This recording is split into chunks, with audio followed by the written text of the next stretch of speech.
Alright, welcome to another episode of FAQ Friday. Today's going to be a bit different. So, our ratio tuners come with 5 different sets of mounting plates that will adhere to most screw positionings that are going to be on your guitar. So like Grover's, Shala, Occlusion Deluxe, the offset kind of 45-degree angle screw. But there's one pretty common one that is unique to the screw positioning and the actual hole size and the headstock and a couple other things. So, until we come out with an actual official version, and I'm talking about these ones, the Occlusion kind of 6-in-line vintage style tuners that are pretty common, but they use a different mounting mechanism than most modern tuners. So they, instead of the screw and bolt, they have a push in bushing, which just kind of keeps the like that. So the hole in the headstock is a little smaller, but I've had a few people tell me that they've used a set of the plates that are in the box and they were able to modify them to make it work. So since I have a Squier Classic Vibe and I want to put ratios on it, I decided I'll make a video of it and kind of walk you through the process. And just disclaimer, this isn't an official GraphTech thing.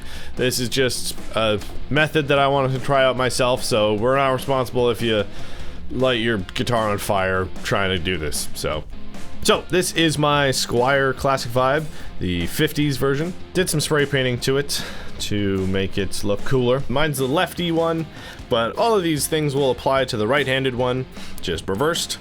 So as you can see, they all kind of share a screw on a plate. So first thing you want to do is take off all the strings. Just, come on, take off all the strings. Yep. Yeah, do it by hand. This was a great idea. Oh yeah. Yeah, this is what the people want. This is riveting television. Yeah, oh, almost. There you go. Come on, come on, come on. And then what you want to do is realize that you've got a string winder in the other room, and to go grab that. Much better. Glad I kept all this footage of me unwinding strings, because that's really difficult stuff. As you can see, a nice Tusk XL nut and string tree. So, these are the culprits. So first you want to take off all the screws. A couple of them are a little uneven out of the factory, but yeah, there's not much to these tuners, to be honest. It's just kind of a gear with a worm sitting on a plate, and then they all kind of share a screw. And just pull them out. I was actually impressed with how clean all of the holes were on the headstock.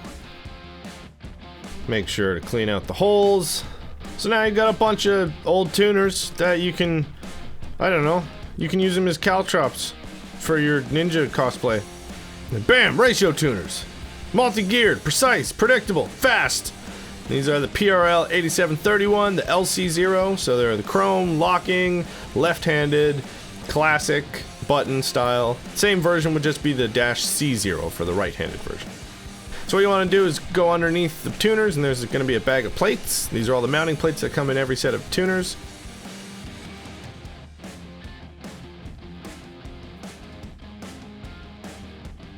And you're going to want these ones.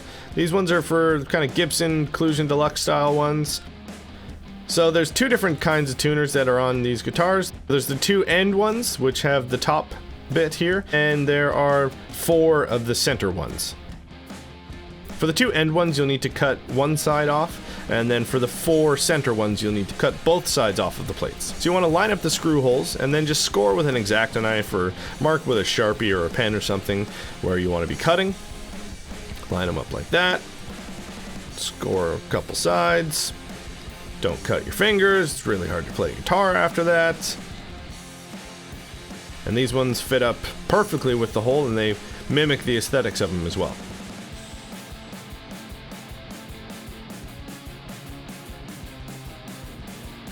So I'm just scoring the edges there, showing where I need to cut. And then you'll need to do that on both sides for these ones, all the center ones. And alternatively, you can have the camera go out of focus and totally know what I'm doing here. But you can just use a Sharpie and mark where you need to cut as well. Make sure the screw holes are lined up.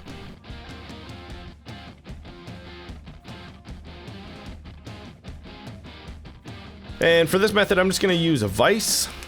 You can use a vise. Later, I use some pliers and some wire cutters. These are brushed aluminum, so they're fairly malleable. So you shouldn't have a hard time cutting through them or bending them. That being said, though, make sure you don't bend the full body like I do right there. but I had no trouble just flattening that out afterwards. So these are for the 4 center tuners. So you'll need to cut off both the ends, and as you can see, then the screw holes line up. Rub it on some sandpaper just to get some of the harsh edges off, and also later when you're fitting them all on, a couple of them might be a little bit off, but you can just sand that down, no problem. And this is for one of the end ones, so you only need to cut the one side. So again, just mark that with the razor blade or a pen or something. And yeah, just some needle nose pliers work out. The wire cutter bit, it actually fits perfectly to where the screw hole is, so you can just cut each side.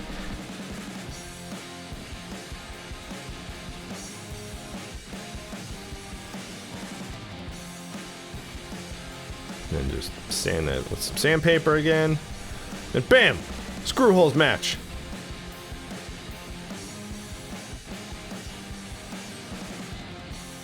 Just make your way through all 6 of them. Wash, rinse, repeat.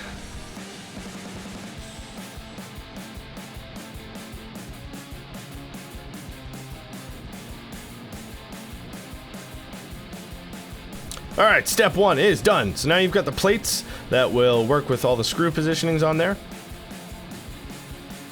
And then you've got a bunch of batarangs. Now, as I said before, the holes on the headstock are going to be a bit smaller for any modern tuner. The current diameter of them is about 8.3 millimeters, and most modern tuners are going to be around 9.5, 10 mil. So as you can see, there's no collar on the vintage style tuners, which is what's stopping the modern ones from fitting in there. So you push out the bushings that are in the front. These just come out of the headstock. So you got a couple options here. You can either drill through and enlarge the holes that are in the headstock, but you don't have to go all the way through, and if there's ever a point where you want to resell the instrument and put it back to original condition, you can just ream the backside, or you can just drill a little bit of the backside just to get that post through. So you want to go about 10 mil down. So mark that on your drill bit, and then you can put a sticker on it or some tape just to mark how deep you actually need to go.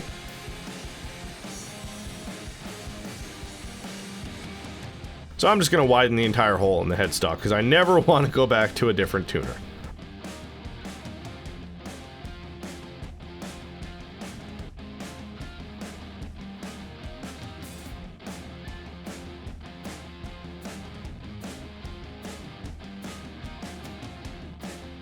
And these ones fit in pretty snug. I probably could have gone a bit bigger with the holes, but these fit in nice and tight.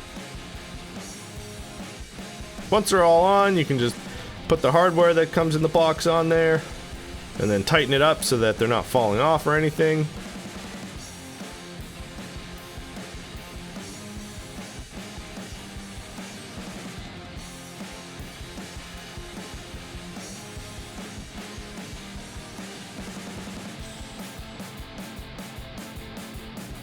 You can use the original screws, or you can use the screws provided in the box.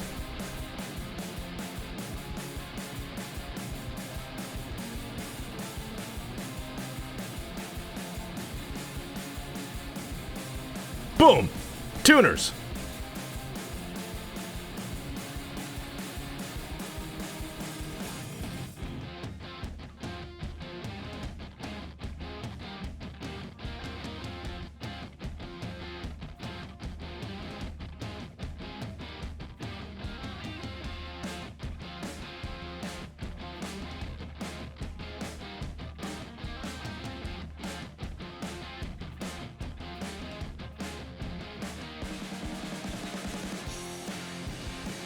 And there we go.